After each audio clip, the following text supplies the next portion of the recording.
உங்களுக்கு ரியல் எஸ்டேட்டில் இன்ட்ரெஸ்ட் இருக்கா இல்லை அது சம்மந்தப்பட்ட தொழில் பண்ணிட்டு இருக்கீங்களா?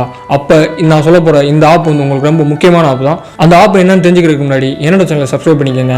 ஆக்சுவலாக இந்த ஆப்பை யூஸ் பண்ணி நீங்கள் இப்போ நிற்கிற இடம் யார் பேரில் இருக்குது, அதோட சர்வே நம்பர் என்ன, அதோட எஃப்எம்பி அதாவது புலப்படம் என்ன, இதெல்லாம் நீங்கள் ஈஸியாக தெரிஞ்சுக்கலாம். அதுக்கு இந்த ஆப் மட்டும் போதும். அது என்ன ஆப்னா, நீங்கள் நம்ம மொபைலில் ப்ளே ஸ்டோருக்குள்ளே போய் தமிழ் நிலம் ஜியோ இன்ஃபோ அப்படின்ற ஆப்பை டவுன்லோட் பண்ணி அதில் உங்கள் நம்பரை கொடுத்து ஓடிபி வரும். அந்த ஓடிபியை ஃபில் பண்ணிட்டு அதுக்கப்புறம் உங்கள் மெயில் ஐடி எல்லாம் ரெஜிஸ்ட்ரேஷன் பண்ணிட்டீங்க அப்படின்னா நீங்கள் எந்த இடத்துல நின்றுட்டு இருக்கீங்களோ அது அந்த இடத்தோட டீட்டெயில் எல்லாமே உங்களுக்கு காட்டிடும். அதோட சர்வே நம்பர் என்ன, பட்டா நம்பர் என்ன, அது யாரோட பேரில் இருக்குது, அண்ட் அதோட எஃப்எம்பி என்ன, அதாவது புலப்படம் என்ன, அதெல்லாம் காட்டிடும். ஆனால் அதுக்கெல்லாம் முன்னாடி நீங்கள் அதோட உங்கள் ஃபோனோட லொக்கேஷன் ஆன் பண்ணி வைக்கணும். இந்த ஆப் வந்து ரியல் எஸ்டேட் பண்ணுறவங்க அண்ட் இப்போ நம்மளுக்கு ஒரு இடத்தோட இங்கே இடம் யாருது, யாரோடது, என்ன டீட்டெயில் தெரிஞ்சுக்கணும்னு நினைக்கிறவங்களுக்கு ரொம்ப யூஸ்ஃபுல்லாக இருக்கும். நீங்கள் யாரையும் போய் எதிர்பார்க்கணும், யாரையும் கேட்கணுன்ற எந்த அவசியமும் இல்லை. உங்கள் கையில் ஆண்ட்ராய்டு இருந்தாவே போதும். இந்த இன்ஃபர்மேஷன் உங்களுக்கு பிடிச்சிருந்தா இந்த வீடியோக்கு ஒரு லைக் போடுங்க.